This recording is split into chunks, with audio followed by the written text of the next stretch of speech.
Ladies and gentlemen, welcome to another episode of the Fitness Uncovered podcast, the podcast where we uncover the truths, the lies, the myths of the fitness industry. Today, we are joined by probably the best group of practitioners in the Broward County area for health and fitness. Please introduce yourselves. That was a great introduction, so I really appreciate it. My name is Tito Torres, or Dr. Tito Torres, however you want to call me. I am a chiropractor, and that's who I am. Okay. We'll get more into that. Sure. Yeah. My name is Tyler Nye, Tyler Nye. I am an orthopedic massage therapist and herbalist, and that is who I am. Awesome. Let's introduce ourselves for the new listeners as well. I am Andres. I am a strength coach and mobility specialist. I also am a physical therapist assistant, and you can find me on AC_Perform Strong at Instagram and TikTok. How's the website coming? The website is about to launch, should launch next week. You know, you've been saying this for 4 The episodes. only thing that I have left to do is take the photo shoot.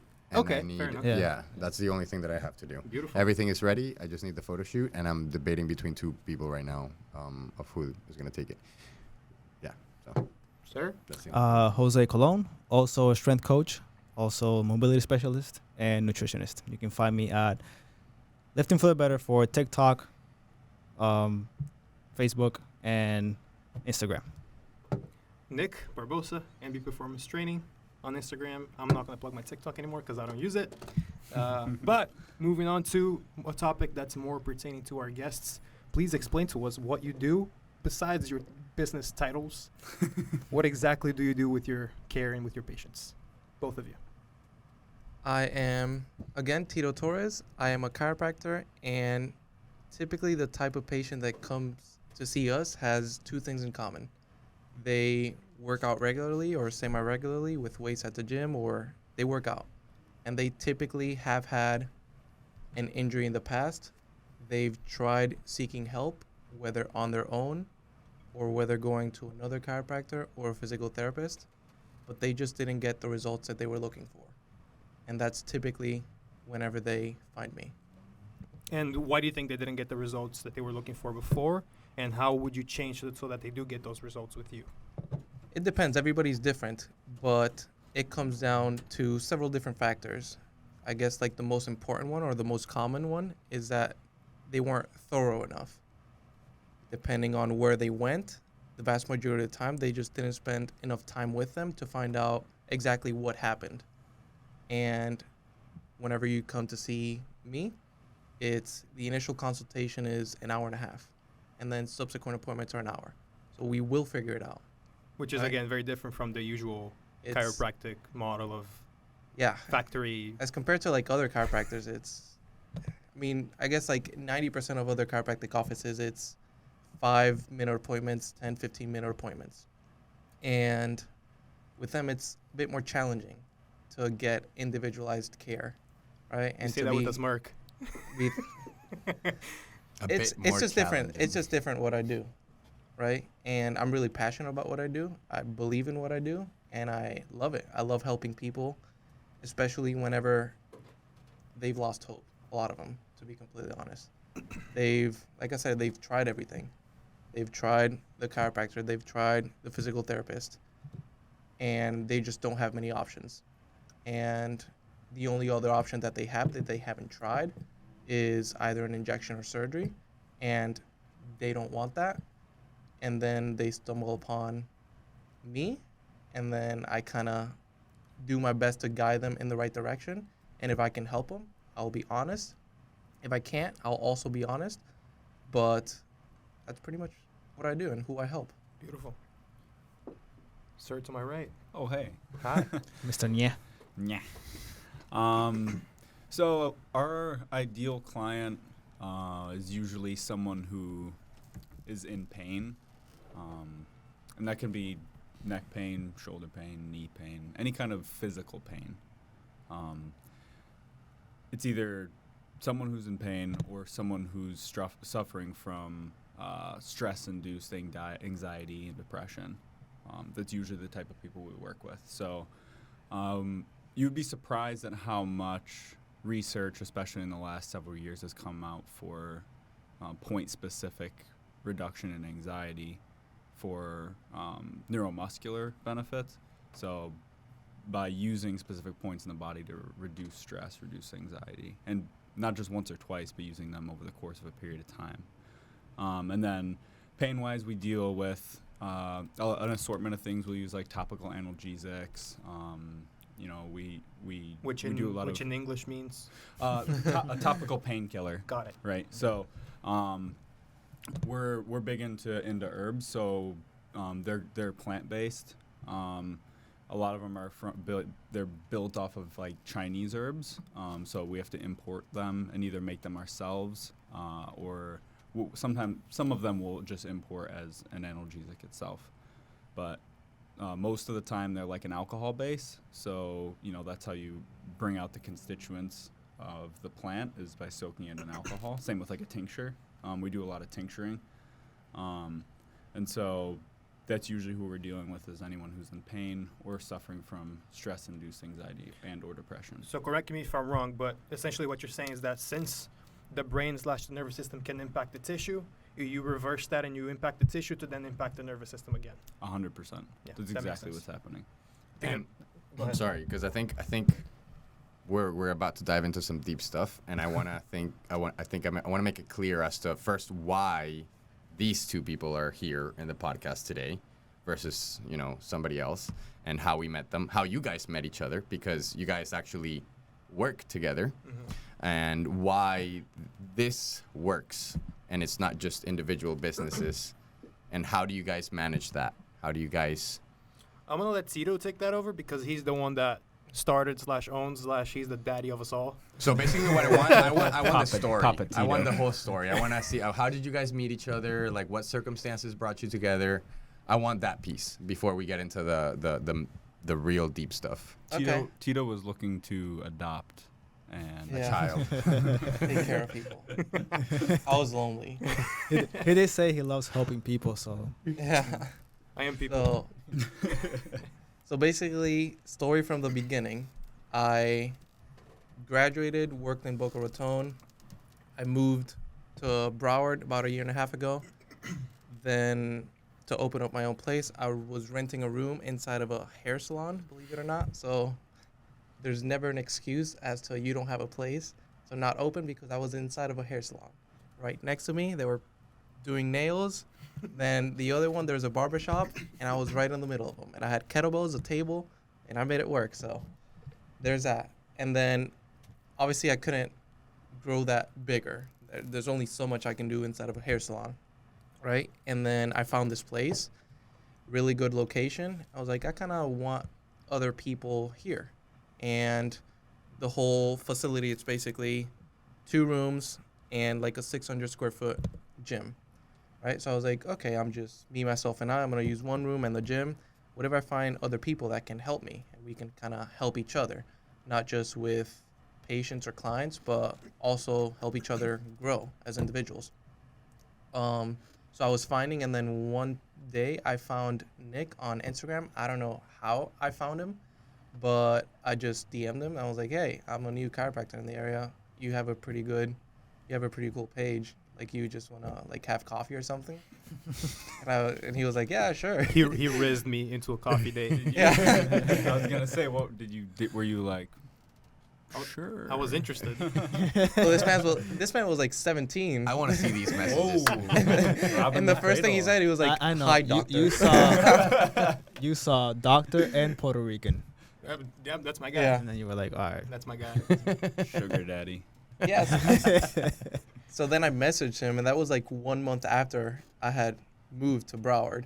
And then I messaged him, Is and I this was, fall 2021? Or that was like 2020 November. 2022? Or no, No, 2021. 2021. Wow, that's been a... November, It's been that early long? December. Yeah, man. Yeah. Yeah, Wow. I know, right? Because I moved here October, and then I just wanted to like find people that kind of share similar mindsets. Yeah. And then I just saw his page, and I was like, oh, he doesn't look too bad. How bad can it be? Thanks, bro. So let me see what he's got. So then we met, and then I kind of told him, like, yeah, I just want to know people that I can work well with. And then at the time, you were at a the gym. what? I don't remember. Fitness system. Fitness Progress. system. Yes. Yeah. And then you were telling me how there might be a different opportunity. I was like, hey, I have a gym. Do you want to like share space? And you were like, yeah, I'll think about it. And then you're like, who else is gonna be there? And I was like, well, I have another room that I'm looking for somebody else. And you're like, hey, I have That's a buddy right. who lives in Yep. like somewhere, Chicago, whatever.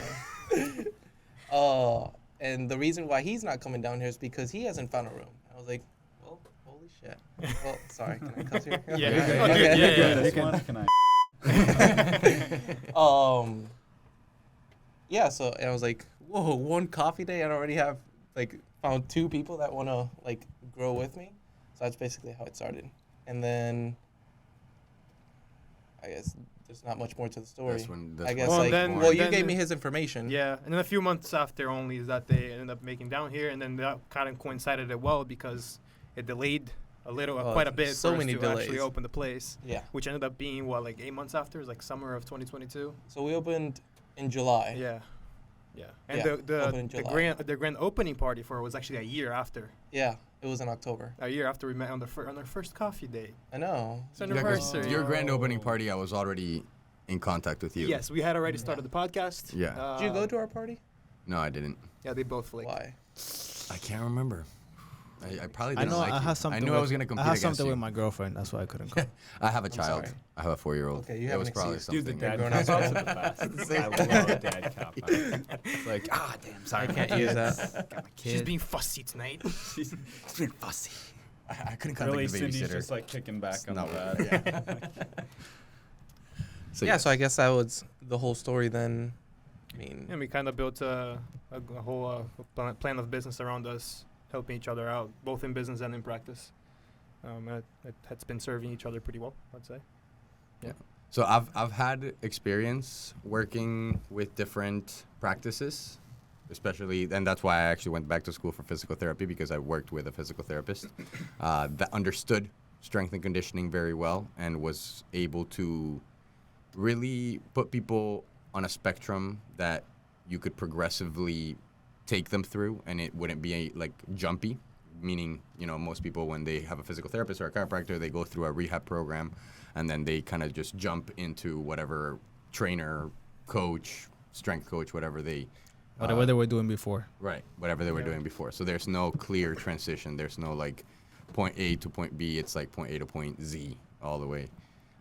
So that's why I went back, and I love that concept of practices working together and building each other up, because no practice is complete, in my opinion, and I think every practice has its place, especially when it comes to, like we're talking about, pain management. There's a lot of different ways to go to this. So how do you guys think that you guys complement each other in your practice that you have built? I think the reason it works well is because you can kind of see performance and rehabbing kind of like a spectrum.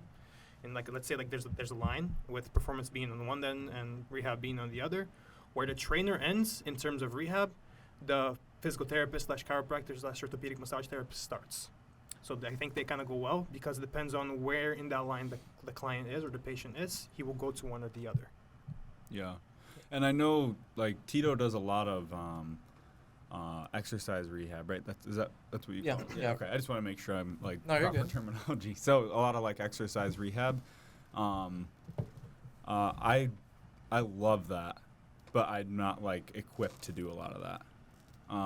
So any of the tissue manipulation, any of the things that, the neuromuscular benefits, anything like that, the, diet and that kind of stuff. But we do a lot of that, but I don't do exercise rehab. And like, I learned a lot, even just like whenever we did stuff together, I had like, my back was hurting and he put me on a protocol, and it was like, it worked, and I barely did. I barely followed it through. Yeah. Then I didn't come back, and it wasn't like, give me more. It was just like, I did the couple things he said to do, and it helped a ton. And so I think that's where one of the ways that he kind of like fills in the gaps of what we're doing, and then, on top of like his chiropractic work and everything else that he's able to offer, like we like mesh really well together. And then Nick comes in, and any of our clients that are, like young, sprightly men that want to, get after it in the gym, that's where, always sending them his way, because that's That's what Nick does. Seems like a nice flow. Yeah. Seems like a nice flow. I think one of the biggest things is bridging the gap from rehab to strength and conditioning. Mhm. I like to say that rehab is the most regressed version of strength and conditioning, right? But I think where a lot of offices like don't bridge that gap is I like to say that like if you were to become a patient, there's 3 phases of care. You have the get out of pain phase, right? Then what I call like stabilization phase, where it's like basic exercises from some FRC concepts, dead bugs, and then bridging the gap to their activity that they want to do. So for example, if I have a CrossFit athlete that can't do a shoulder press, right? Typical offices don't get to that point. But then the trainer starts there. So how do you bridge that gap from rehab to performance, actually performing the movement that they can't do, that they came to you, they came to see you for, Yeah. performing it in office, and that's how you bridge the gap even more, right? A lot of offices stop at that get out of pain phase, right, with just an adjustment, and then a lot of offices stop at that stabilization phase, right? But they never bridge the gap to where, hey, he can properly do a shoulder press again. Here you go, he's Right. back. And I think I love that, because what it sounds like to me is what my experience was too. And it's not just that you have different practices that know about each other's practices and know what each person's strengths are, but that there's communication between there. So it's not just like, okay, here, he's good to go. I'm assuming like he will have access to the program that you were running a patient through, and then kind of can build off of that program to give him Even if not the program, I have access to the intellect that built the program. exactly. So you can ask Which him helps, like yes. what was he doing Yeah. and all of this stuff, that way you can have the spectrum be Which smoother. again has helped. I have learned quite a bit Right. about pain specifically. Right. Yeah, which Yeah. I'm sure we'll get to it later. Yeah. That's awesome. That's I think even like vice versa. Like you've helped me in like that stabilization phase with just like I have a good background in like functional range concepts, but obviously not to that extent. I just had a really good mentor that he taught me, but it was like combining everything. But even just like learning like in the office, like my concepts of like whenever I incorporate any sort of muscle work, obviously he's a lot better at muscle work than I am. So I just use some of his concepts, and that improves my skills. And then some of exercise concepts, right, that I'm not good at, because they've obviously are expert at their field, right? So they've helped me a lot in terms of my skills as well. Cool. Cool. All right. Going back a little bit more into the more specifics, now that we got the introductions and why we're here out of the way. If you had to define, Tyler, in one simple word slash sentence slash paragraph, what is orthopedic massage therapist and what is holistic medicine? And what is the difference? So, one sentence for each, or one sentence to encapsulate both? One sentence for each. Okay, so I was Yeah. gonna say, Yeah. they go hand in hand, but they're two. Because I know you call yourself. Health Healing Medicine. I've seen you do both. Yeah. Yeah. So we're orthopedic massage therapy practitioners, Okay. but I'd say we're more so holistic. So medicine orthopedic massage practitioners. therapist is within holistic Yes. medicine. So technically, our licensing and degree is in East Asian medicine, right? So East Asian body work and therapy, and then East Asian medicine is where we're certified in East-West nutrition. But I would say for orthopedic massage therapy, it's different in that you're not really using a lot of like gliding techniques. It's the techniques specifically that are different. Go nuts, And explain then, it. Okay, and then specifically the ideas behind that. So, okay, so an example of like what we do versus and how acupuncture and acupressure. I'll be more specific to that because this is a big part of what we do is acupressure, and we don't do needling, but we do the actual pressure points. So there's over 308 acupuncture points in the body. All of those are still the exact same for acupressure. Which you can So trigger to create changes. Yes. So we tend to think of our body as so segmented, right? Out here in Western culture, everything is very like black and white, and everything has to be picked apart, and that's good. Like it has a lot of benefits, but we sometimes miss seeing things as a whole, as like a unit. And the body, like we think of our heart, like it's in there, but the heart's connected to the same bones and structures that the other tissues are connected to. They're all connected together. It reminds me And- of bioflow. Well, Yeah, it and, is and bioflow. the first ever myofascial skeleton was just released in Germany. They just showed what that looked like, and it's not in any medical books. You can't find it anywhere now. It's just coming out. Yeah. But this is something that's been taught for since forever in Chinese medicine, and the Asians have been on this for the last 20 years specifically, using our tools to find that.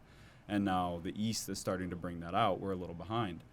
The biggest thing about the points themselves is like, I'll be working on someone and I'm pressing in their back and they're like, oh my God, dude, I can feel that in my foot. And I'm like, yeah, I know. It's because it's all connected. And I'm sure you've had very, similar experiences before. But the same, why are we limiting it to just that? Like, the same goes for organs. And I'm not saying that like we're going to cure cancer or something like that with it, but it can have an effect on an organ. It can have an effect on deeper tissues than just surface related tissues. So I'd say that's one of the biggest things that we do with orthopedic massage therapy. And then we do a lot of pin and stretch, a lot of different types of modalities that are they're different than just like if you go into a spa, Because you go into a spa and they're probably gonna work all your muscles, work everything, but they're really just gonna kind of go over everything. We're doing a lot of cupping, a lot of gua sha. It's more specific. Yes. So more specific treatment for more specific goals. Yes, exactly. So if someone comes in and they're stressed out, like out of their mind, and they're like, I just can't handle pressure, it's like, all right, fine. So what do you think there is that difference or that disconnect between the Western and the Eastern? Why did the Eastern develop quicker / better / different? Well, I mean, the Western culture came from Eastern culture, and like when we broke off from Eastern culture, I think it's an entire philosophical question more than anything. And then we just brought that into our science. We brought that into everything else because philosophy is kind of the grounding point for all that anyway. So when we broke off of Eastern philosophy or Eastern world, we brought our new philosophy here with us, which was all about analytics, right? We were Augustinian, we were Aristotelian more specifically. Everyone was an Aristotelian philosopher.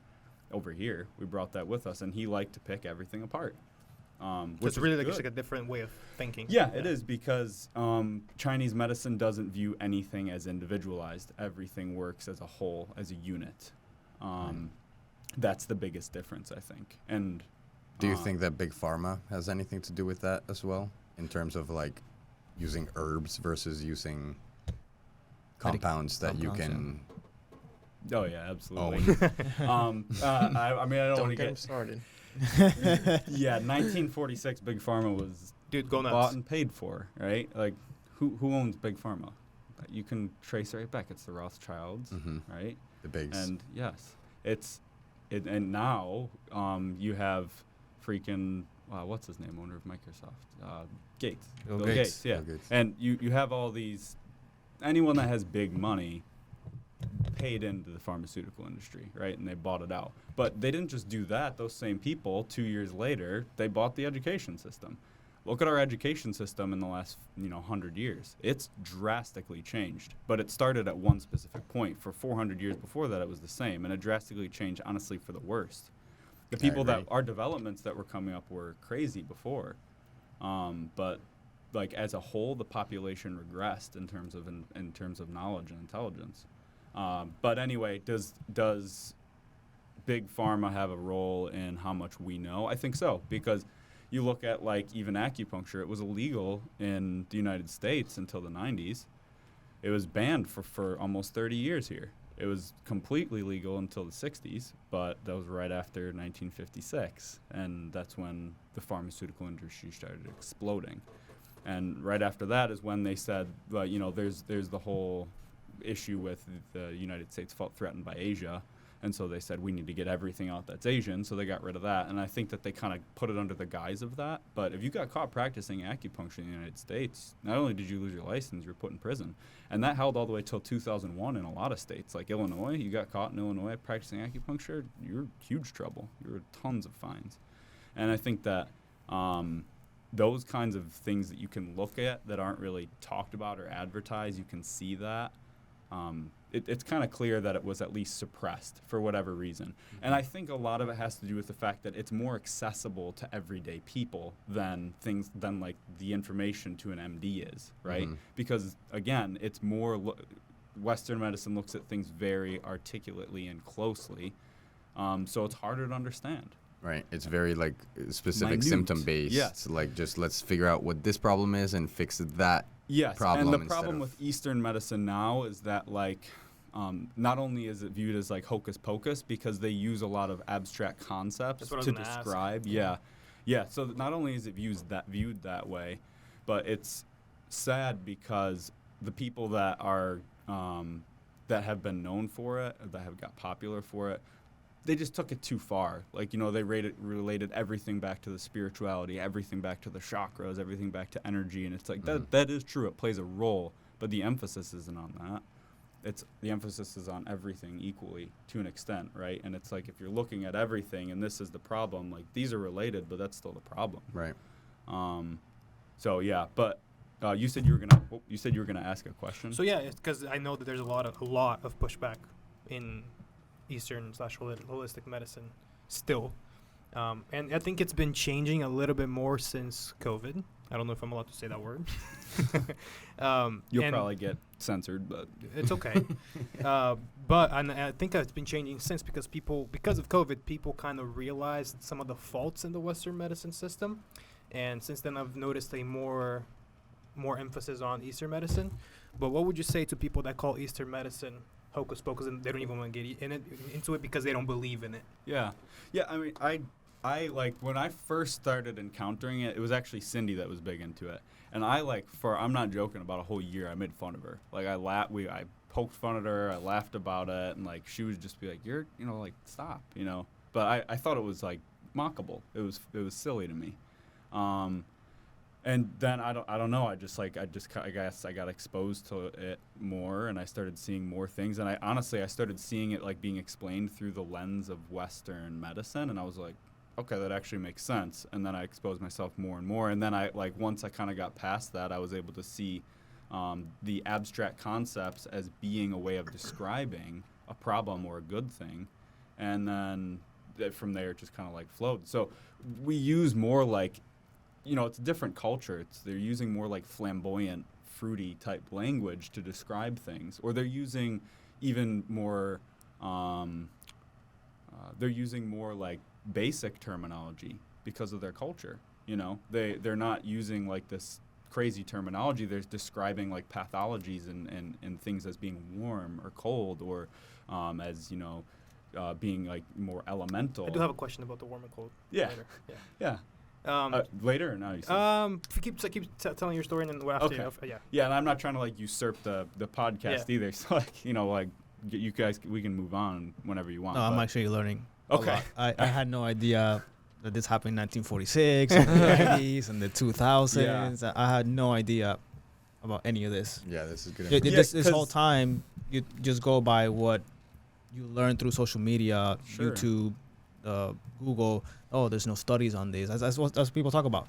Oh, there's no studies based on these things. Like, stop trying these hocus pocus things. I just go by evidence based, practices, and we don't know the whole story of the and I can situation. relate that a lot even to training, because a lot of people have that debate about evidence based versus anecdotal, and it's like if you're doing something anecdotally and it's working, and then you read a paper that says, oh, this doesn't work, are you going to stop doing that thing that you know is working for you? Right. No, because people are too individualized.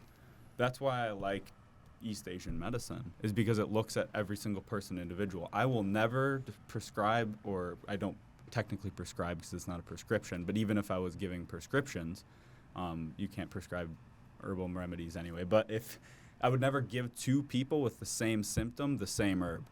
It just wouldn't happen. Mm-hmm.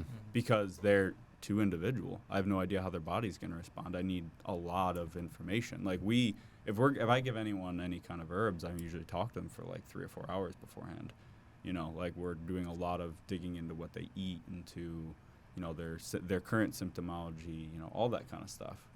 And then I'm more or less just saying like, look, this is what I think you should do. I'm not even saying like, do this, it's going to treat that. Like, it may or may not be the case. And the biggest thing with herbs too is like, sometimes it's trial and error, because you just don't know how someone's body's going to respond. Now, that's the difference, is like, we're not nuking them with this compound that we know the body's going to respond in a certain way to. because we're not trying to override the body's natural functions.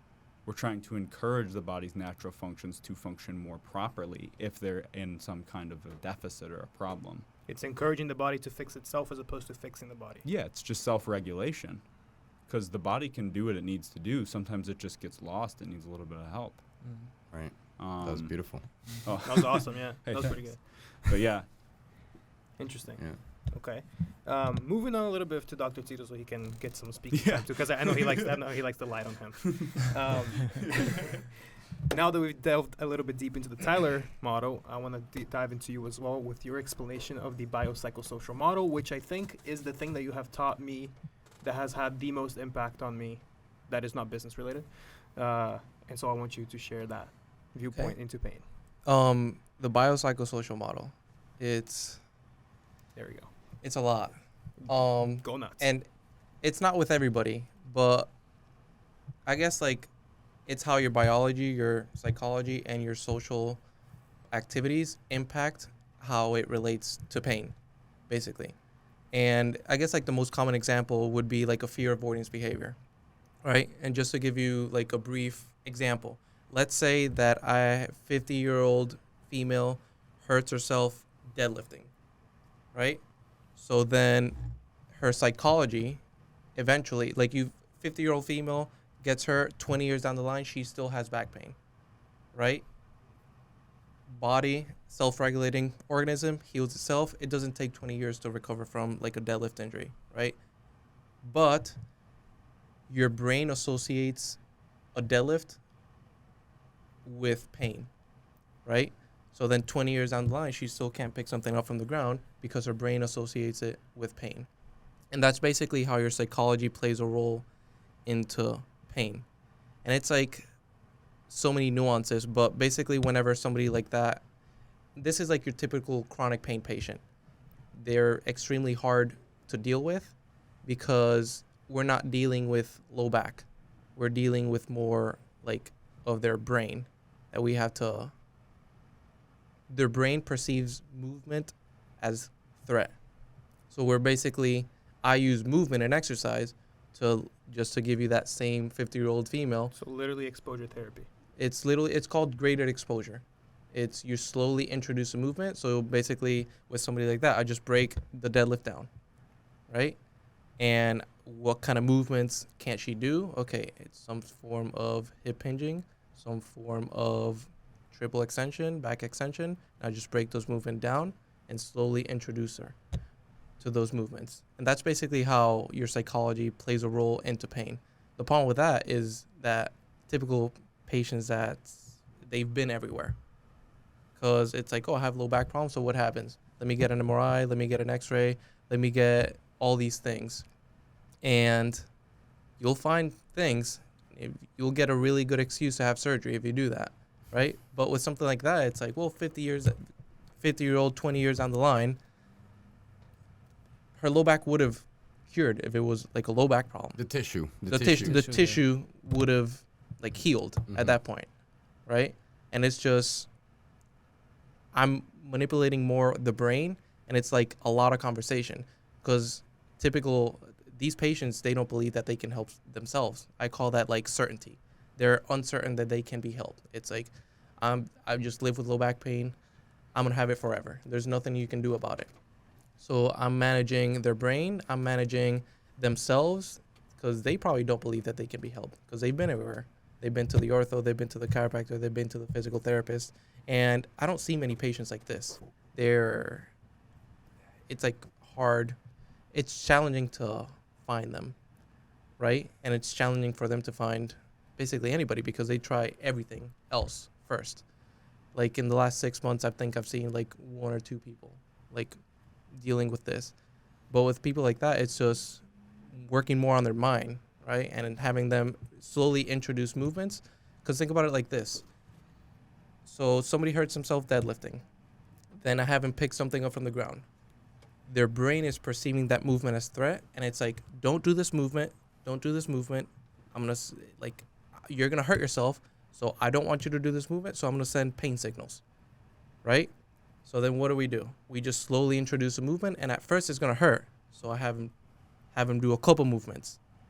and then it hurts. But the more you do it, the better it gets. And this is like your brain telling you,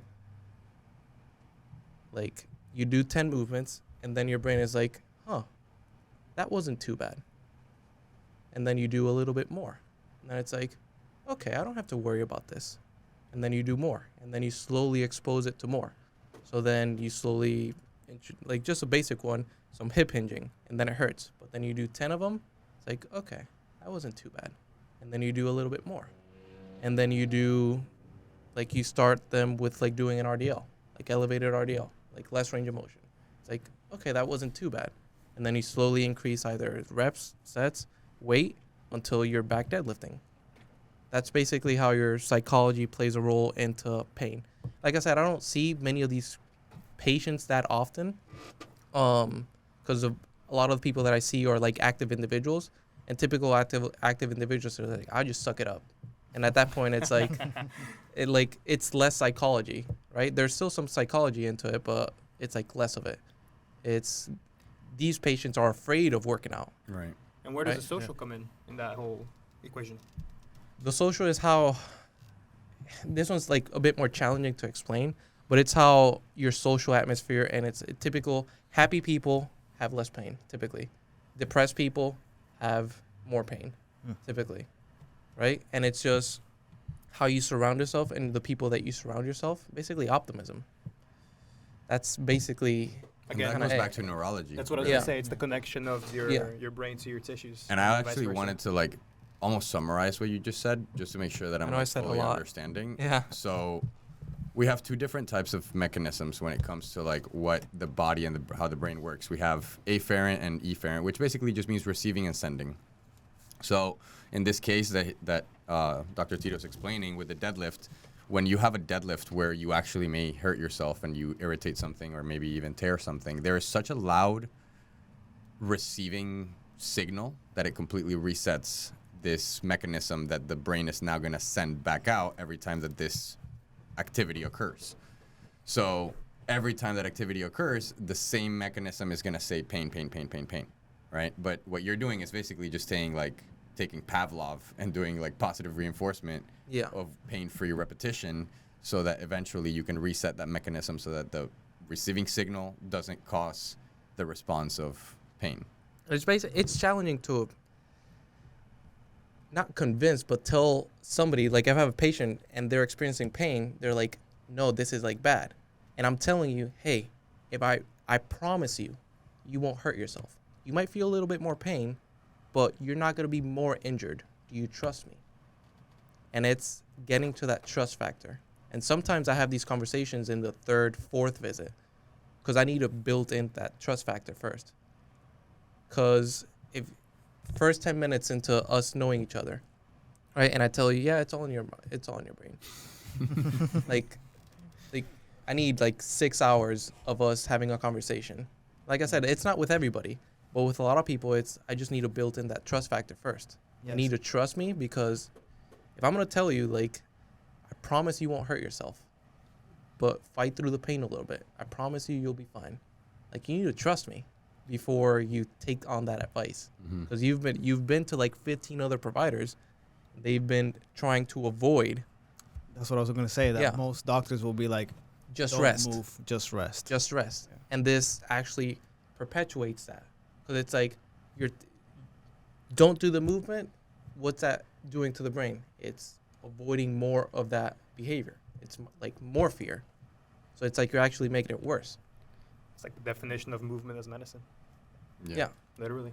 And I use exercise as the means to help. It's therapy. Yeah. Yeah. So that's what I was gonna ask. What would you say? So then, if you're a chiropractor, what would be the difference between your practice and the physical therapist? 10 years down the line, I think there won't be a difference. Okay. So As- why is as there everybody- one now, and why has there been one in the past? It's like different philosophies of like how chiropractic started and how physical therapy started. Typically, you think physical therapist, you think exercise rehab, or you think surgery. And then typical chiropractor, you think just adjusting. But as we get through like years and years and we find that The best treatment is just a combination of like what's best for the patient, not what I do, right? So if it's in our best interest to think what's the best thing that I can do for you, then it doesn't matter what I do, because you don't need what I do. You're very specific. It's like, I'm a chiropractor, but you need this, but I'm a chiropractor, so I'm just gonna adjust you. That's like bullshit, right? It's everybody's different, right? So if we treat the individual and what's best for them, I don't think it matters if it's a chiropractor, physical therapist, massage therapist, acupuncturist, like whatever. It's like, what's the best thing for them? And eventually, I think it'll all merge because we'll be treating and helping the individual, not our egos. Yeah. And I think that happens also in physical therapy as well. Like, we have a lot of, especially when I was in clinics, I got to get exposed to a lot of these places that are very conveyor belt type of structure, where it's just like half an hour, maybe, even less than that, appointments where most of it is just them sitting there doing the same thing that the last person that was sitting there was doing. And it's just Sheet of paper. Yeah, sheet of paper. If you have knee problems, do the knee program. If you have ankle problems, do the ankle program. If you have whatever problems, do the whatever program. And there's no wonder why people, like, okay, this is one thing. I don't know what the actual statistics are, but if you get a hip replacement, you're like 80% or something like that. Don't quote me on that exact number, but 80% likely to get the other hip replaced. It's not because that statement itself is true. It's because the rehab is incomplete. At least that's what I believe. And it's like rehab it's so individualized. Like, I had a patient the other day joking, like, we're good friends, and he was like, are you just making this as we go? And I was like, I mean, kinda. Because it's like, after every set that they do, I have to think about, okay, how do they do it? What did we do last week? How do they sleep? Are they hydrated? How do they eat? Like, did they sleep? Right? This is all that goes through my mind. And it's like, okay, check. Okay, let's do another set of this. Check, not check. Okay, let's regress a little bit. I don't think you can handle it today, but we'll try again next week. That's all that goes on in my brain as I'm thinking, can they handle this right now? Right? And it kind of sounds like I'm making it up, but it's like, I mean, I technically am. I have like a sort of like a plan. It's like, okay, if you do this and you do it well, but how's your sleep? How's your stress? Can you handle all this right now? Did you eat? Like, have you not slept? Are you like really stressed because your kid, like, whatever it is, I have to take all that into consideration, right? Because it's like, it's a piece of paper. It's like, that's just me. I'm feeding my ego. But like, what about you? Informed intuition. Yeah. That's the thing that they're used to having someone carrying a binder, Yeah. opening it up. And if you don't do it, And then they freak out. It's like, oh, okay, well, here you go. As opposed to you have no binder, nothing. Yeah. And they're like, where's What are the you doing? binder? Where's Yeah. the instructions? He's just going about it like this, all random. Yeah. It's You just watch It's the literally YouTube like That, to me, videos. that's more impressive than the physical assistant that's just coming in with the binder. Yeah. yeah. If I saw you without a binder, you explain everything to me like how you were explaining to us, I'll be like, damn, this guy, he knows. Like, he knows me. Yeah. Let He us knows me. consult the book. Oh, yeah. Right, and it's also difficult because, I mean, for somebody that has no issues, like that's somebody that doesn't have an injury, doesn't have levels of pain that might be fluctuating day to day, it might be easier to build a program that you can follow to the T. Yeah. But when you're dealing with somebody that's rehabbing, when you're dealing with somebody that had an injury or has chronic pain, those levels of pain and those levels of stress vary from day to day depending on all sorts of stress, not just actual like physical stress, but emotional, psychological, all of those things. So absolutely, like you're saying, if they didn't get good sleep, maybe you had an idea of what you wanted to do with them, but you're going to have to adjust and tone it down. And I mean, yeah. I think all of us in this table, especially now that we're all about to get the internal strength certification. Mm-hmm. By the way, next week, trip to Phoenix, Fitness Uncovered. Yes. We all, especially now, are going to start to really understand that the real manipulation that we're doing is both of tissue and nervous system. Whereas I think before, a lot of people discredited the nervous system part of it. So actually, I'm just going to say this because this is the question that I asked you and you told me not to tell you the answer because you haven't seen it yet. But what they define strength as is the ability of your biology to use your neurology. So it's the biological First. mechanisms used by your neurology and that is that's where strength emerges from. So if you don't have the biology, What's the biology, if you want to explain? the viewers? biology is the connective tissue, so your tendons, your ligaments, bursa, all of that kind of white stuff that you have in between your joints and in between your muscles. Technically your bones, like anything that is Matter, physical. Right. Well, the nervous system tangible. is also tangible, but it's If you put a nervous system on the table, it doesn't move. it does right. Yeah. Like the nervous system is electrical signals. So the electrical signals make the biology work. So they create movement. Biology plus neurology creates movement. So really the whole point of your brain is to create movement. And of course we have thoughts, we have all emotions, we have all of these things that we've developed, but ultimately those things lead to the capacity to, or the ability to create movement. So yeah, strength. Yeah. Biology plus neurology equals strength. In that entire equation for both of you, what would you say is the hardest part for getting someone to an end result? What's the hardest part of your job that you have to, what's the hardest variable to manipulate for people? Like in terms of business, clinical, like what are you talking Of about? getting people outcomes. What's the hardest part of your job? Getting them through the door. Yeah. I feel like somebody walks in, like we're in a pretty good location. We get a lot of walk-ins. Like I had somebody 2 weeks ago. They were like, "Hey, I have 10 minutes. Can you adjust me real quick?" And I was like, I don't even know you. Like my first exam is like an hour and a half to 2 hours. Like, and then we start treatment.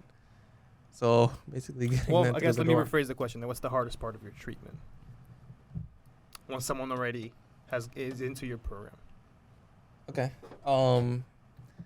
I think just like the communication and expectations, that getting them to understand that you've had this for 10 years is not going to take one visit, and setting that expectation that although everywhere else that you've been, it's more of here's what we can do. Just come back again if it feels good.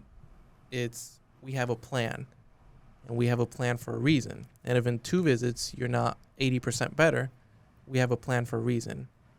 And setting those expectations that it's not going to be 1 visit, it's not going to be 2. So it's a lot of communication, but that's all done in the front end whenever they trust me. Because once they trust me, I can basically say whatever at that point, and they'll do as I say. It's like earning that trust, because everything that I do and everything that I say, they've most likely never heard it before. Yeah, I think a lot of chiropractors, massage therapists, coaches, physical therapists, they focus on not physical therapists, but you'll understand why I said not physical therapists in a second. They focus on getting new patients rather than like not getting those patients to come back. Because if you're a physical therapist and you keep having the same patient coming back to you for years, maybe not the greatest physical therapist. I don't know what's going on there, but I think that what you're talking about is just like building relationships rather than just getting them in and doing something fancy to get them in the door the first time. You're investing into their health. You're investing into their education. Yeah, communication, I think it's I don't think business, clinical, socially, I think it's like having deep conversation with somebody. It's like the most powerful thing that you can do, I think. Not just business, not just clinical, but personal. I think it's like it just earns trust, and that's how we communicate as humans. That's how I get to know you even more. So the deeper relationship and deeper connection I have with somebody, the more they'll get to trust me. But that all has to be done in the front end. Yeah. Right? Because if they don't trust me, then it doesn't matter what I say. Right. And that was very admirable on your part, because you could have adjusted him, right? You could have been like, yeah, let me. It takes me 10 minutes if Right. there's $1 million practices that do it in 2 minutes. I could have done it. And you could have gone the money or whatever, but Yeah. you chose the route of, I'm actually here to help people. It's not for the money. It's for the benefit of your health. I'd be no different if I did that. Yeah. I'd be no different. Yeah. Yeah, that's huge. Tyler? Good point. What's the hardest part of your job? I don't know. I'd say it. You I'd can say- list if you Yeah, want. I'd say the first one that comes to mind, I don't know that I would, if I really had like introspective time, that I would say that this is that's the hardest. But I think getting people to take at-home protocol seriously can be difficult. As in more than what you do with them in person. Yes. Because like when they're there, it's like, yeah, I'm there watching you. Like, of course, like you're going to do what you're supposed to do. But when they go home and it's like, hey, remember, like, we're trying to not eat a ton of sugar, so don't eat sugar. And then, you see them, 5 days a week later, and they're like, yeah, how did it go? How's the diet been? How's this been? It's all right. It's okay, would define okay. I had like a box of cookies the other day, and I felt bad about it. But, it's fine. I'm back on track, and it's like just getting people to take that seriously. Or even if it's just like I said, we don't do a lot of the exercise stuff in-house. I usually I send people home with stuff. I send them home with video content, or I send them to you, or I send them to Tito for that kind of thing. It's like if I know that exercise is going to benefit, I do out with that. It's a good old question of you can lead the horse to water, but you can't make it drink. Yes, yeah, exactly. And so I'd say that's probably the biggest thing, but honestly, I think that could probably be taken care of with just refining my business model better. Mm-hmm. And also better communication skills. I think that really any kind of like hardship in any kind of job is just due to lack of skill. It's like you can just get better. Like if they're not taking it takes seriously. more problems for the same person. Yeah, it's like if they're not taking it seriously, it's my fault. I didn't along the line I didn't communicate how serious it was. Yeah. So, yeah. I have a question for both of you, and either one of you can answer first.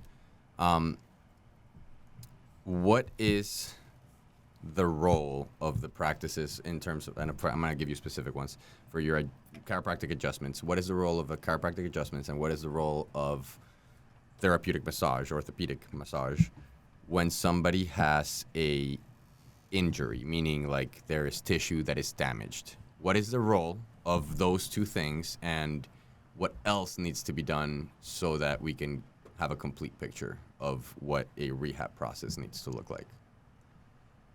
Typically, I like to describe whenever somebody gets injured, it's like, how do we break it down in its simplest way?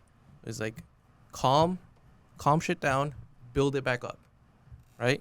So how do we calm it down? That's basically any passive modality, any manual therapy, adjustments, and then how do we build it back up with exercise? That's the simplest answer that I can give you based on like what I do. If you pull your hamstring, so what are we going to do? That's like a very specific injury. We're going to calm it down, and then we're going to build it back up. Did you injure your low back? We're going to calm it down and then build it back up. That's like the most basic answer or superficial answer that I can give you as to like 1 to 2 sentence summary. No, that was a good Of answer. like, Yeah, I guess like I'd just say like a protocol for someone who's injured. Generally, I'd just say I won't work on the injured area for 7 to 10 days, depending on how severe it is, just because I'm trying to, like you said, let things calm down. But, like that's not always the case. I think usually if someone comes in and they say, hey, I hurt my back yesterday, I'd say, look, I probably don't want to work on you for like 7 days, okay? So go home. Obviously I'm going to explain to them what we're going to do after that point, but I'd just say let it rest. You can still live your life, but just don't overstrain the muscle because it's already injured. So let's allow those cells to start to repair a little bit, and then we're going to get right after it. And for the love of God, don't use ice. Do not do it. Yes. I like that you said that. Use heat, like put heat on it, specifically damp heat, like clay What does that packs. mean? What's So, damp mean? Well, I see you have a question on here, the difference between like damp, cold. Whenever you're ready, we can get into that. But Yeah, the foods part. I actually yeah. had someone ask me about that online. Yeah, so food's definitely big time, but that goes for like even just external elements, right? Like Florida's damp, there's a lot of humidity here. And you go to like the Everglades or Central Florida, and it's more so like As that. opposed to Phoenix, Arizona, Yeah, will be where dry. it's dry. Yeah, and that does play a role on our bodies. Like it does. If you look at different people and you take them from different states and different environments, they do have different. Like look at it under a microscope. They're different. You know. Heat transfers happens more in humid climates. So yes, like that's what the damp heat's for. So like clay packs, hands down my favorite thing. I have like a bunch of clay packs, like the big ones. Those are amazing, and you boil them or you stick them in a crock pot for a half hour, and you take it out, you wrap it in a towel, you slap it on whatever hurts. But that's gonna allow the cells to repair way faster than trying to numb it with ice and slow everything down. If it's really bad and you can't handle the pain, like you could put ice on it. But even then, I would just say like, look, you're better off trying some kind of painkiller, like use aspirin, or if you want to be healthier, we have stuff for that. We have like salicin, we have different things we can use for that. But I don't like ice. I'd say 95% of the time I just would not use ice. And if you could put it in one sentence, why if somebody, whether it's a hard training session or an acute injury that doesn't have too much inflammation, because maybe too much inflammation, maybe we would want to use it, but doesn't have too much inflammation, acute injury, or like a hard workout, why wouldn't they want to use ice? It slows the healing process down. Literally, like, go stand outside in the cold. I'm from Illinois. Go stand outside in 0 degrees for 10 minutes, 15 minutes, then come back inside. You move slower. Mm-hmm. Yeah. And your cells are moving slower. It's the exact same concept. Like your blood vessels. Molecules are doing this. They're constantly moving, right? You put ice on there, they slow down. It just slows the entire process down. Right. So again, like you said, in some instances where you need to, like get inflammation down fast, yeah, absolutely, stick ice on it. Like if you're a soccer player or football, and you and you injure your knee or your ankle on the field, and like you got to keep playing, like wrap ice on it. Do what you got to do to keep playing. But if you're actually trying to heal it, yeah, I agree. Just to stay on this ice thing real quick, what do you think about the new stuff that's coming out with like mitochondrial training for ice baths and That was gonna be my question. yeah. I'm indifferent. I would say that I'm not educated enough, and I think there's not enough backing in either direction. I don't really see too many negatives to it at this point. I think that it's great for like your central nervous system. I think it can be really good, really specifically for like the psyche. I think it can have a lot of benefits for the psyche. As far as like the tissues go, I don't know. I honestly haven't thought about it enough or really looked at enough of the studies and information on what the benefits could be or the negative side effects could be for the tissues. Enough for Chinese medicine, it's not that good. Right. It's just not, because like you're opening yourself up to a lot of pathologies when you do that. You're trapping things in there with that cold. Because heat moves and cold. Yeah. Slows things down. Yeah. Okay. Yeah, and well, it's more specific than that, but yes. How so? Do you want to get into the cold? I want to get into the foods too. but Okay. yeah. Well, so it's going to apply like around the board. The foods are going to apply the same. Yeah. So Because I remember you told me once that it doesn't matter the temperature of the food. It's more like what the food represents. So you can have like a warm food and it still be a damp, cold food. yeah. Right? Okay, so a good example is like we were talking about burgers earlier. Which, by the way, we Burgers, might get yes. after this. Burgers are super duper greasy, right? Go cook a burger, you have all this grease. But now that burger is easily affected by its external environment, right? You keep it in the heat, it's going to stay hot. You put it in the cold, it's going to get nasty and like soggy.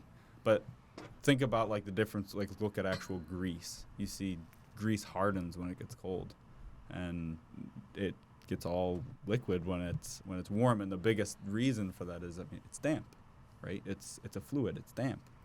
So that carries over into all sorts of food. Like, think of dairy. Dairy is damp. It's cold. Yeah. It's cold and it's damp. So what are some examples of hot foods and cold foods? Well, think about like chili peppers. That's hot, right? So can you have a food be more warming, like beef? Like eat a steak. It's damp, but it's warm. It's not cold. It doesn't have cold properties in it. Could that also be because of the thermogenic factors of like the breakdown of proteins? Yeah, definitely. I mean, if you can definitely interpret those concepts in a Western perspective now because they're being researched. But early on, the Asians didn't know how to do that. They were just like, yeah, he has cold. Yeah, he has heat, you know? Like when you get a fever, it's heat. Yeah. You get, like you're growing up, if it was cold outside, I mean, I don't know where you guys are from, warmer climates, but like if you took a shower, I couldn't run outside in the winter because you'd say, what? You're going to catch cold. Why do I have a cold. What does that even mean? Well, things aren't moving around properly, right? Things are stagnant. Fluid's stagnant. It's stuck. Congestion. Yes. Yeah. It's that's cold. True. I never thought about it like right? And so we adopted these things. They're just not really transparent in our culture, where to them it had like this deep meaning. And they were like, oh, well, if it's this is how we treat it, right? We use these foods, we use these medicines, we do these types of behaviors, we avoid these types of climates. They had like protocol, right? Because it was common knowledge. And I mean, go talk to anyone that's even from China now. They know this stuff. I was working on a guy, he was like 25 years old. He's from China. And he was telling me, yeah, I have stomach problems, blah, blah, blah. And he asked me to work on a point on his leg in the front of his calf called stomach 36. It's the gateway point. We use it all the time. And I was like, how do you know about that point? And he's like, how do you know about that point? And I was like, because I went to school. And he's like, I'm Chinese. And I was like, oh, you guys all know about that over there? He's like, hell yeah, dude. He's like, we use this stuff all the time. He's like, I know all about this stuff. It's commonplace in their culture. So it's interesting, but to bring it back to the food specifically, it stays, certain foods embody certain properties like that, right? And that's important to know and to use with certain clients based on what we call their constitution.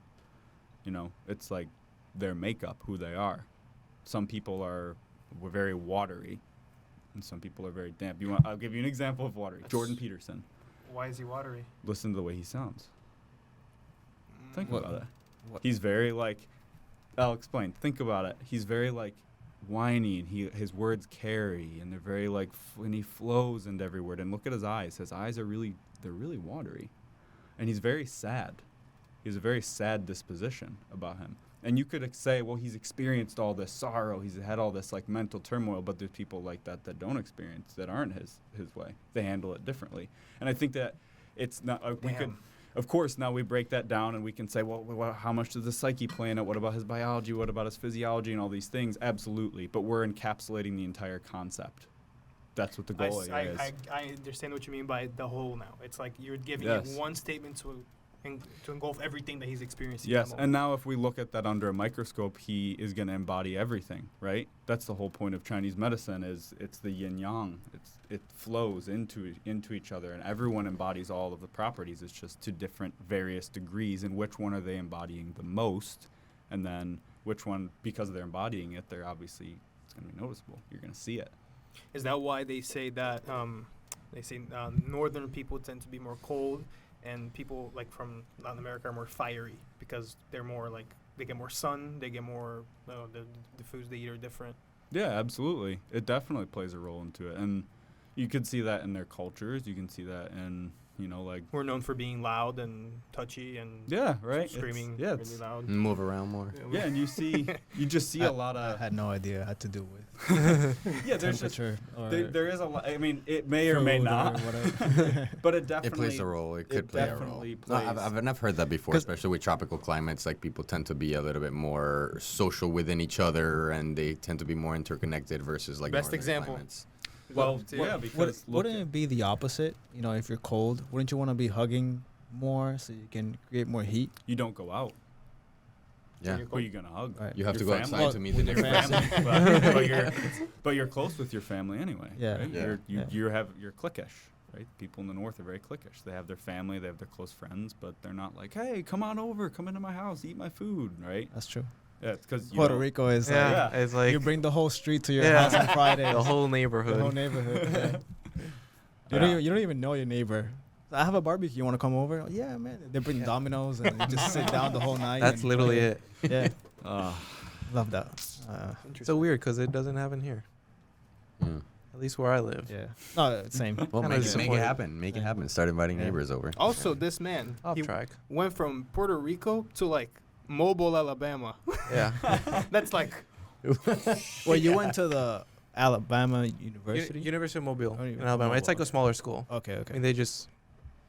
how'd you like Alabama, bro? I mean, it was different. Just It leave was- it at that. Different. Different. Yeah, it was different. No expansion. I want to ask you something. Seeing as you're a spine specialist, and I mean, actually, let's word it differently.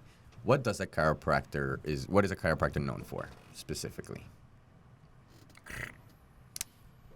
They're basically known for just adjusting, Mhm. specifically the spine. Okay. That's basically, yeah. Right. So we've established already that adjusting is not the majority of your treatment care. Yeah, it's but- like it's very important. Right. It's like a big part of what I do. I like to describe like an adjustment does three things in my mind.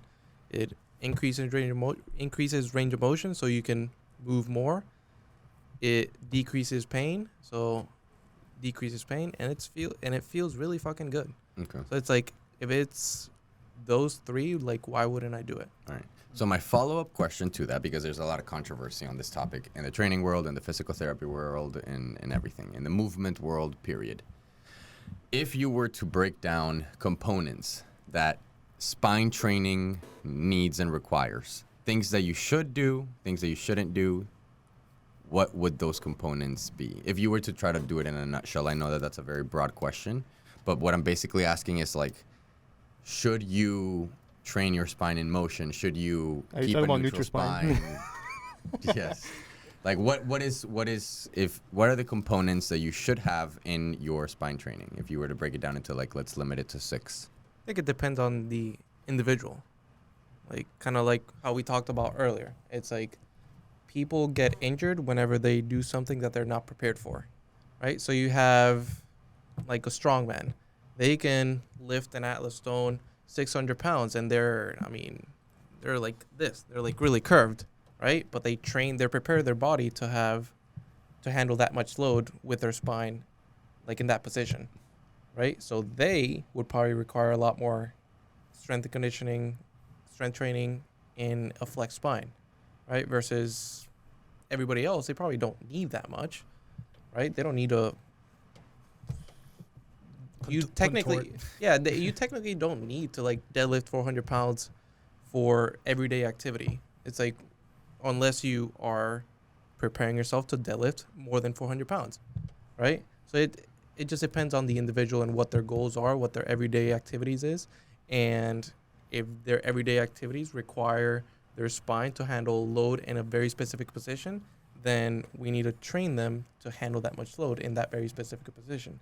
So I know you said that it's a very general question, and it is. It's just, I guess if you want a more specific answer, I'll need a more specific individual to answer that for. So let me ask it this way, because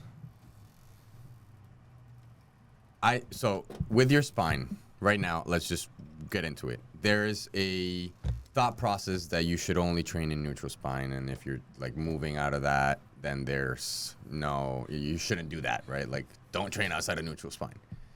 Should the everyday individual, not like a power lifter, not a strongman, not like a professional athlete, not a contortionist, like no.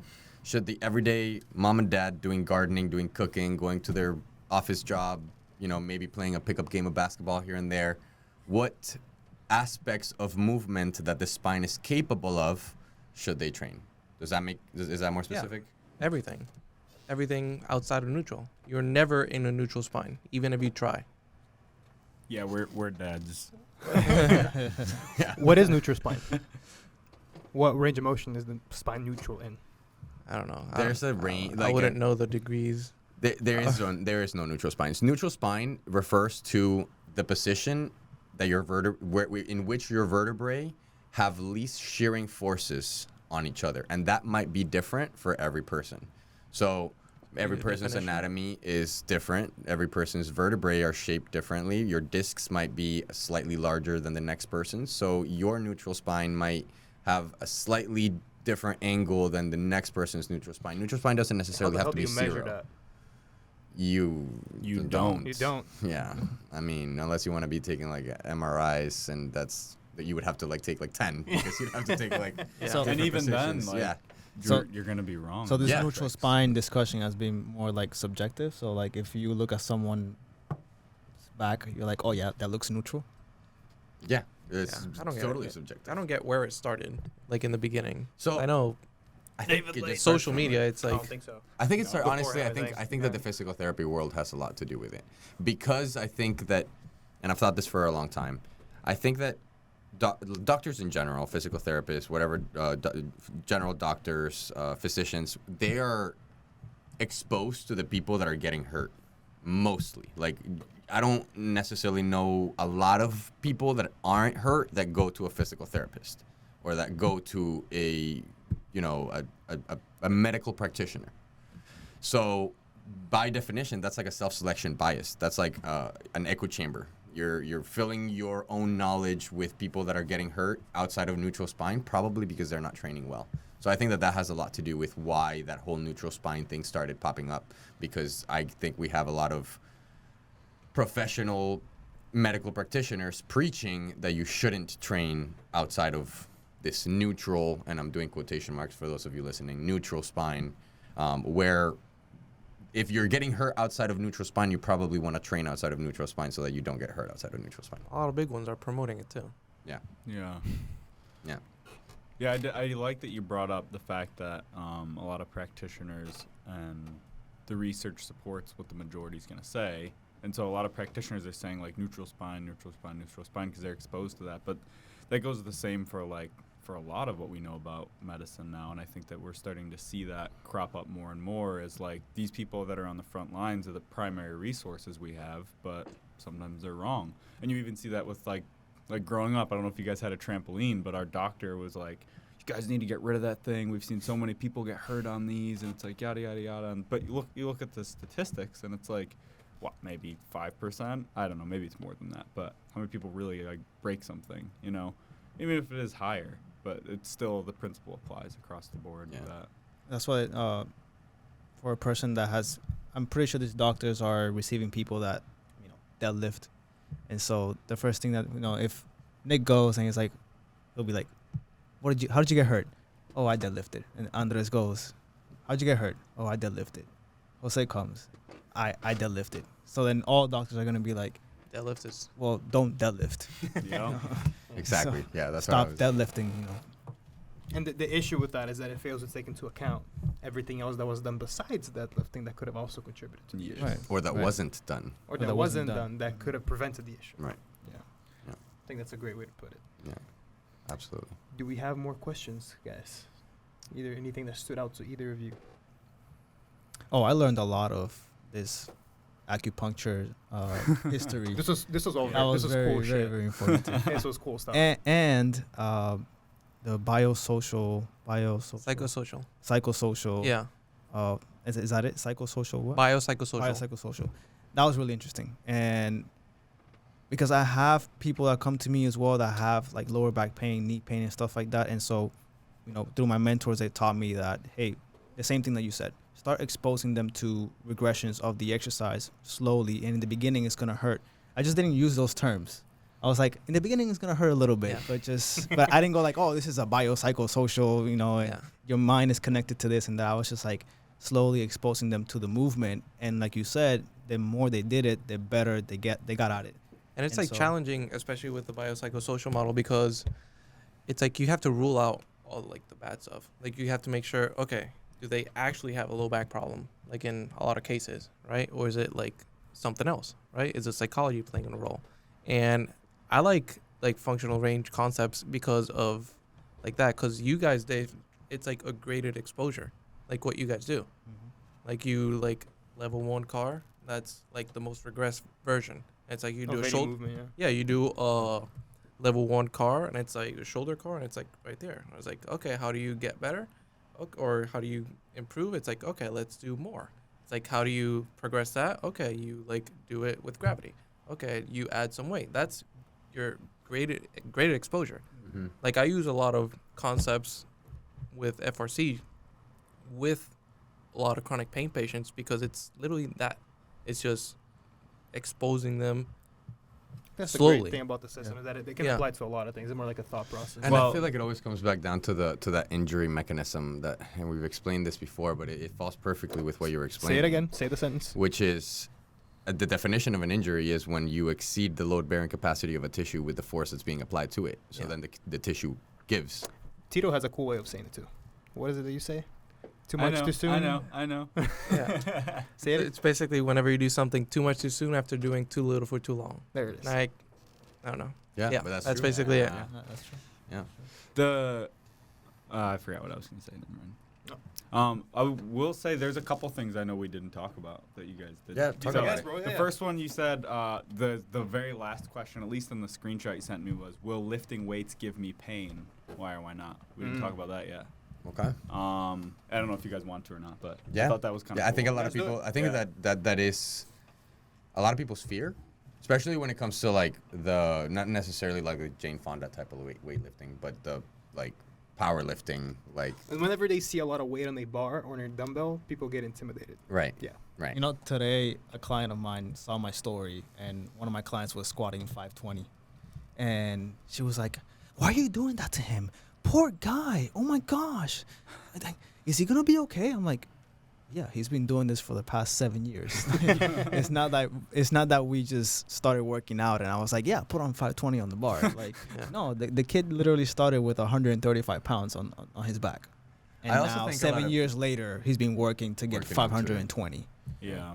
I also think people see, especially now with social media, and I know this is a question for you, and I do want you to answer it, but I think people see people training, especially like these high-level people that are like training, and they see how hard they're training, and it looks painful because they're like grunting and like yelling and all of this stuff, and it's like, that doesn't look too fun.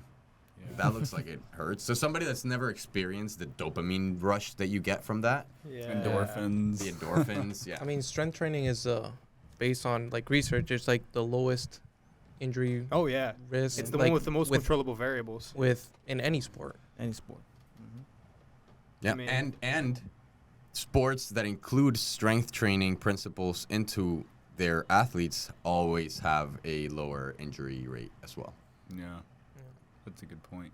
I will say for everyone listening, FRC does help a lot. I have a list of FRC videos, like a list of them for everything. So if I have a client with shoulder pain, if I have someone with neck pain, anytime I give them a take-home protocol, I almost always send them home with an FRC video.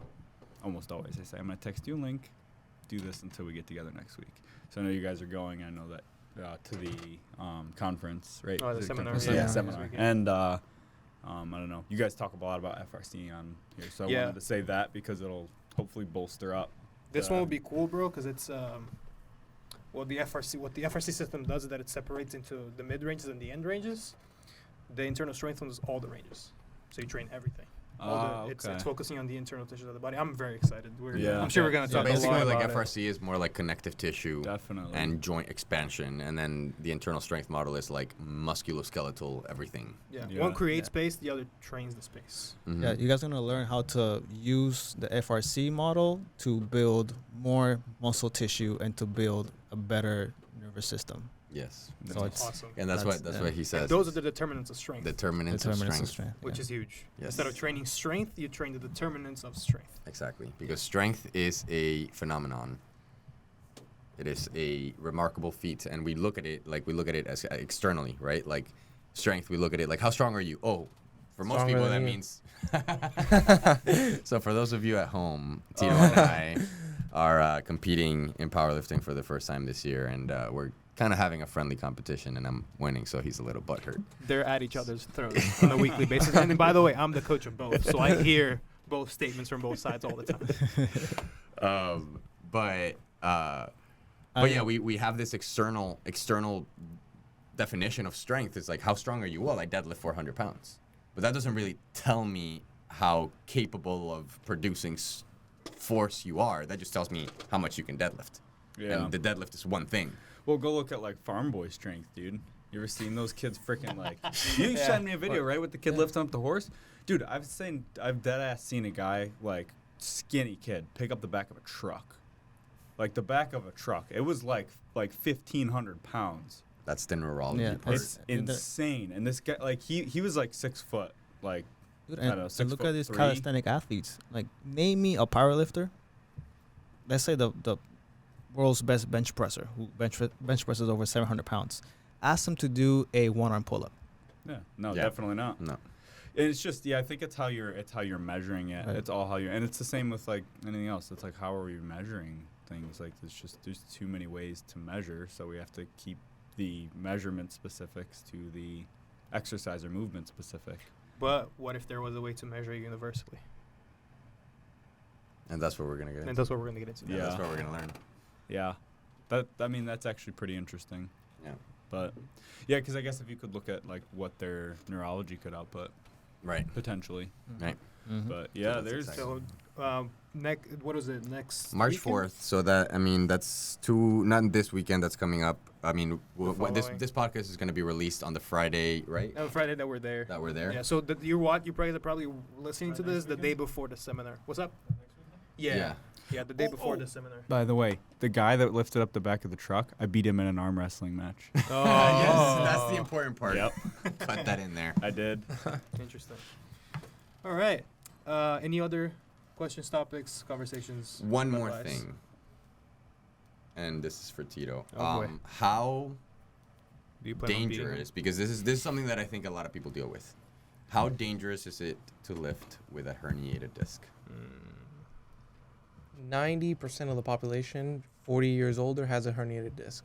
That's asymptomatic, that you don't feel it. Mm-hmm. So you remember how I said earlier, you want an excuse to have surgery? Get an MRI because it'll most likely have a Show you herniated something. disc. Yeah.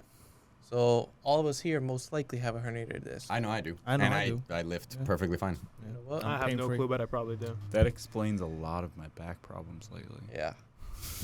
Yeah. And like, It was crazy that they end up getting the surgery and they And still have nothing the pain. happens. Yeah. bullshit. They still end up having the pain. Yeah.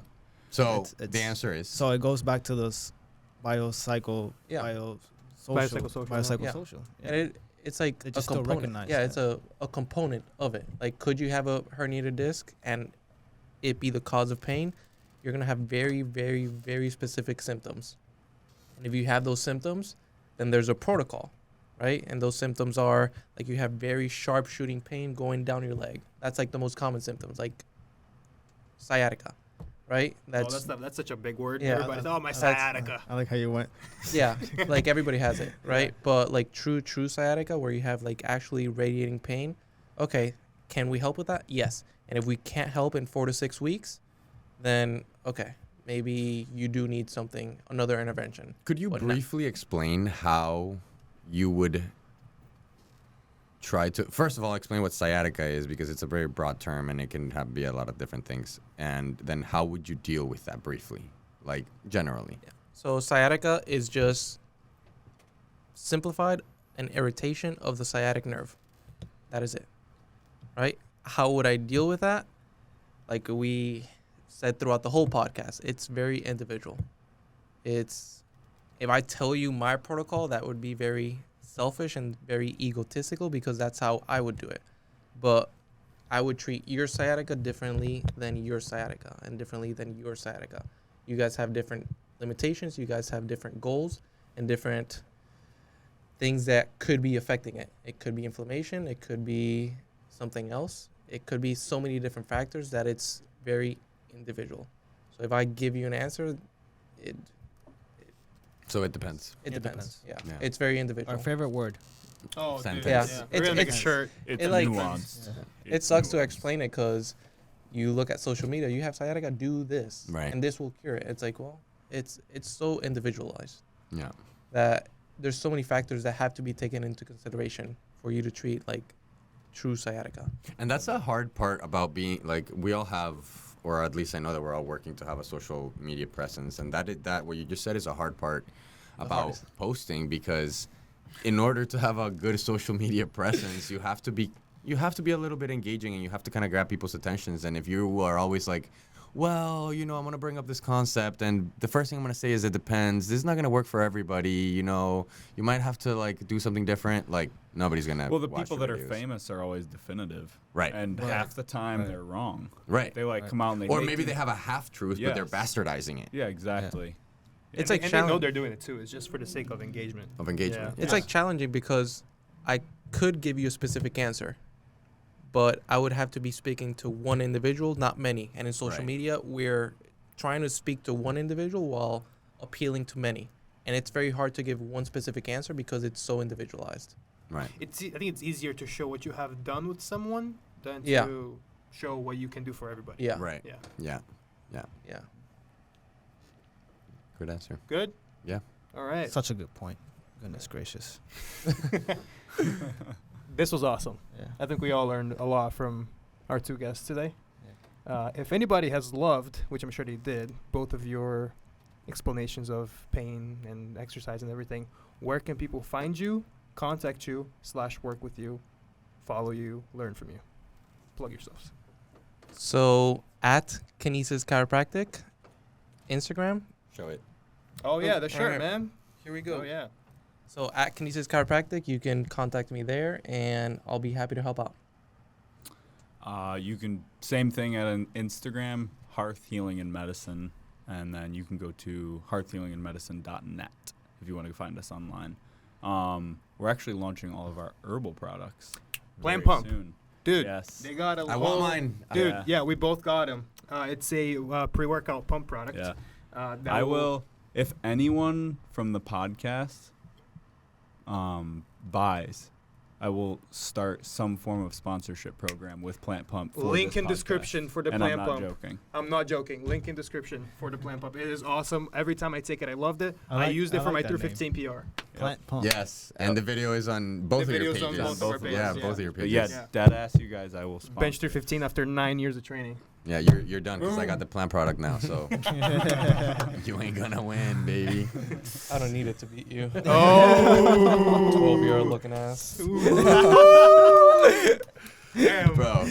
Bro, come on. Grow the beard a little bit more, and then we It's can that talk. dad strength. He has a You're a kid, dad. dude. You're a dad, and you're like 37.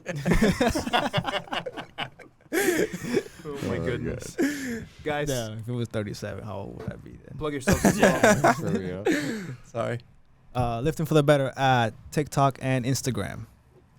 At AC_perform strong, and that's on Instagram and TikTok.